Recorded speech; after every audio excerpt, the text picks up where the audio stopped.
إلهي يا متعالي ارحم حالي. So you will find the hadith are collected, and this is there's the Asr al-Wahi, which is the period of revelation in this last 23 years, and this is when the Quran is being revealed and the hadith. Initially the Prophet said, do not write the hadith with the Quran, because he did not want them to get mixed. So you'll see hadiths where he said that, and now the hadithiyun, these people, the Quraniyun who reject the hadith, they'll use these hadiths, and they see even the Prophet said, don't learn the hadith or don't write them down.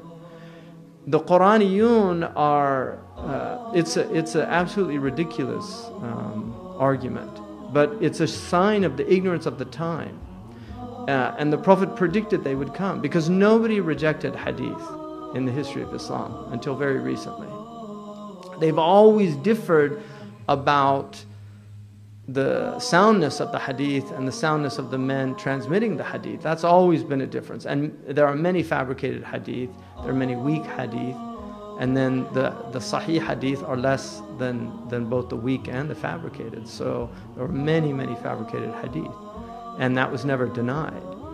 But this idea that all the Prophet ﷺ brought was the Quran, the Prophet said, do not let me find you reclining on your couches, holding up the Quran, saying, whatever you find in this book, follow it, and if it's not in this book, then don't follow it. He said, and they won't mention my sunnah. And he said, wallahi, I've been given the Quran and its like. So the sunnah is wahi. And the other thing, the religion falls apart without the sunnah of the Prophet ﷺ. There's no mention of the specific five prayers in the Quran.